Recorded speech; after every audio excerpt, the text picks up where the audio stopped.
Right off the bat, I can tell you one thing that I'm absolutely not thankful for, and that is being a Philadelphia Eagles fan this season, because I just find myself in like a constant state of agony that never seems to get any better. And yet, when I went to get my nails done, I still got Eagles green, so. But if your team is not in the NFC East, then I think there's still something to be thankful for.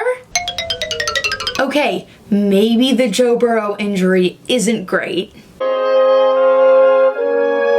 And Tom Brady really showing his age might not be that much fun either.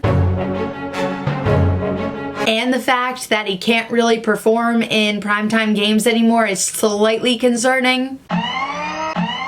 Oh, and then we have the Jets. Please hang up and try again. Okay, well it is 2020, and there's one thing that I think we are all thankful for, and that is the fact that this year is almost over.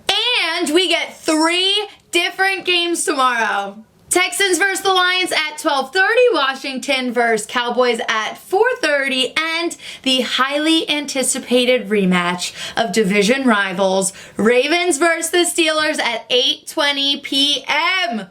We are officially through week 11 and moving on to week 12, and I am just going to say it. The Steelers are the best team in the NFL. You can't change my mind. I won't take it back. That's just how it is, and at this point, I think we all must accept that. And looking at this matchup, you can argue that there is a lot of pressure on both of these teams to perform well. The Steelers have the stereotype that the only reason they're undefeated is because they have such an easy schedule, and the Ravens are one of the only real teams that they actually play. But I think that the Ravens have a lot more to prove this week. Sitting at 6-4 while Pittsburgh is undefeated, running away with their division, Baltimore isn't even in the playoff picture right now. Granted, they are in the hunt, but if playoffs were actually commencing today, Baltimore would not be in them, which is absolutely mind-boggling considering that just a couple weeks ago, early on in this season, I said I would be heartbroken if the Ravens weren't in the Super Bowl. Like, what? And I am so sorry, but my news for them does not seem to be getting any better just yet. They have also just had 2 running backs, Mark Ingram and J.K. Dobbins, test positive for COVID-19. And D-lineman Brandon Williams is also on the COVID reserve list due to close contact. So realistically, we are creeping up on their most important game thus far this season, and all of their practices earlier this week were virtual, which just complicates things. And they're gonna be without some of their big name guys. Like, this is a huge deal for them. But as of now, head coach Sean Harbaugh has remained completely calm and entirely optimistic, which is what we expect from the reigning head coach of the year. But there is one bright side for the Ravens. Following this week and looking at the rest of their schedule, they have the Cowboys, the Browns, the Jags, the Giants, and the Bengals, which is a fantastic lineup for them to bounce back. So things could be looking up for them, even if they lose this game. And from a fantasy perspective, pick up running back Gus Edwards, who is currently only owned in 2.9% of fantasy leagues. Without Ingram and without Dobbins, I think Edwards is going to be absolutely explosive this week. Steelers fans approaching this game should be feeling pretty comfortable. They just absolutely destroyed the Jacksonville Jaguars, a team that almost upset the Green Bay Packers a week ago. They also have home field advantage, and they're still allowed to have over 5,000 fans in the stands this week. And in all aspects, they're just continuing to look strong week after week. It also seems like their entire team is TikTok famous now, so they're just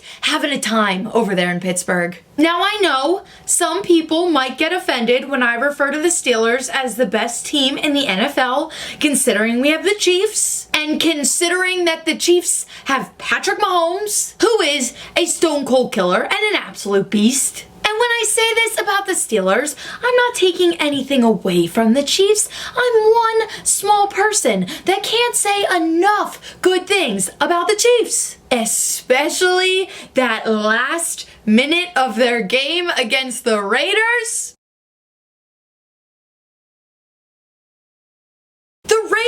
you single-handedly gave the Chiefs their first and only loss thus far this season back in week 5. But Patrick Mahomes, with a minute left in that game, was surgical, he was brilliant, he was flawless. It was beauty and it was grace. And it gave them a win. But in all honesty, the Raiders held their own here, and they made a point to prove that the Chiefs don't absolutely have to dominate and just completely own this division. And that's saying a lot. There were 5 lead changes in the second half of that game. The game belonged to either team, so the Raiders proved that they can keep up with a powerhouse, that they are a strong team themselves, and they know how to manage their division. There is another huge thing that we must address. The Saints lost Drew Brees to 11 fractured ribs, a collapsed lung. He's going to be out for at least 3 weeks, in my opinion. Probably a little longer, but they're saying 3 weeks as of right now. And in the offseason, the Saints went and picked up Jameis Winston to be their second string quarterback, so I think we all assumed he would be their starter this week, but that was silly of us to assume anything in the year of the unpredicted, because then head coach Sean Payton came out and said Taysom Hill would be the starting quarterback of the Saints. And in my personal opinion, because it's so valid, that was the right move. Hill has stated on multiple occasions that he wants to be a starting quarterback. Case closed. Saints get rid of Teddy Bridgewater, so I'm like, cool, they're gonna start the process of moving up Taysom Hill. The whole Jameis Winston thing was super confusing to me from the get-go. I never saw the point, and I think Taysom Hill defeating the Falcons 24-9 emphasized that. Bold, underline, italics, exclamation point. So yes, there were some cool moments this week. There were some very exciting moments, but overall, the majority of the week was another brutal one to watch. Dare I go through the list? The Packers had a heartbreaking loss. The Cowboys upset the Vikings. Derrick Henry buried the Ravens alive. Washington defeated the Bengals after we lost our beloved Joey B. And I'm not even going to mention the Eagles because we all know how that went. But throughout all of that ugly, one beautiful thing happened in Monday Night Football. The Rams coming out on top of Brady and the Bucks in prime time football. Both teams were tied 24-24 with less than 4 minutes remaining. Like, this game belonged to anybody. But Tom Brady couldn't do it. Rams kicker Matt Gay nails a 40-yard field goal attempt that puts the Rams up 27-24, which we would shortly learn would put the nail in the coffin for the Bucks. Because when Tom Brady came back out, Tom Brady, the 199th overall pick of the 2000 draft, came out and was picked by none other than Jordan Fuller. That alone is exciting, but you know what makes this even better? Jordan Fuller was the 199th overall pick in this year's 2020 NFL draft. And that, my friends, is what I like to call a fairy tale ending. Here's Brady over an outstretched hand, and it's too far for Brady, and intercepted. Jordan Fuller comes up with his second interception of the night. Fuller, fresh off the injured list to play in this one, comes up with the big pick. Now, moving on, taking a look at Week 12, holiday weekend. No teams are on a bye. There is a lot of fun to be had and a lot of money to be made. Starting off with a game that I already talked a lot about, Steelers versus Ravens. I think we all know what direction I'm kind of going with here. I am wholeheartedly convinced that the Steelers are going to come out on top in this matchup. However, they are favored by 4 points, which are odds that I don't really like. I think this game is going to be close. I think it's going to come down to a field goal. So I think for betting, your best option is taking the Ravens +4. And for the rest of your Thanksgiving games in Texans versus Lions, I have the Texans easily winning this one. The Lions could not get a single point up on the board last week, and I know Houston can still be a little shaky, but they seem to be finding a much more comfortable groove, and I really like Texans -3. And then a lovely NFC matchup. We have the Cowboys versus Washington. I would take Washington +3, but I really don't want to think about this game. I really don't want to touch this game, so we're just going to move on. Low key though, can we just address that the NFC East is like kind of getting fun because we're all equally as terrible. We all only have 3 wins. Like the entire division is totally up in the air. No, that's not fun to anybody else. Okay, sorry. I tried to find anything appealing about this division. I just don't think it's out there. Sunday afternoon games. Cardinals versus the Patriots is honestly going to be a good one, and I think I'm most excited to see what version of the Patriots decides to show up. If we follow the cycle that this team has taken all of us on this season, I think we're almost at the point where they start to get really sucky again. So I'm rolling with the Cardinals on this one. I'm sorry. I really don't hate the Patriots, but the one time that I did pick them, they lost. And the Cardinals are looking good. Like, that's not even a biased pick. That's a logical pick. Cardinals over the Patriots. In the Vikings-Panthers matchup, Teddy Bridgewater will be back out on the field, but I think we just have to take a minute to address what we saw this past weekend because I think we all witnessed a miracle. PJ Walker stepping up and delivering a 20-0 win over the Lions and ending the Panthers' 5-game losing streak. This was his first NFL start after being a star in the XFL, and Teddy was actually available to play. He wanted to play. He practiced hard all week, but head coach Matt Rule made the decision that he'd rather protect Teddy and start Walker for this week, which I think was an exceptional call, especially after what we just saw happen to Joey Burrow.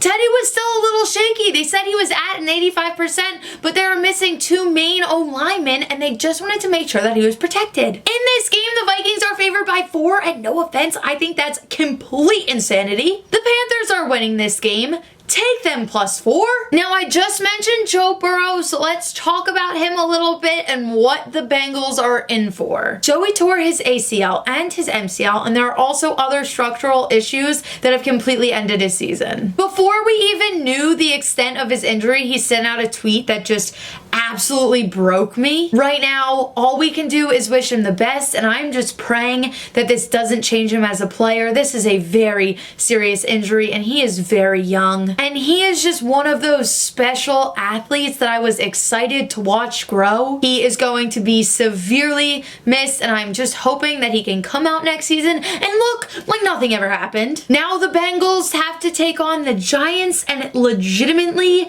crushes my soul to even say this out loud, but I know that the Giants are going to win this game. I just know it, and I even think Giants -5.5 is a very safe bet. Unfortunately, let's continue this rookie conversation though with Justin and his buzz cut,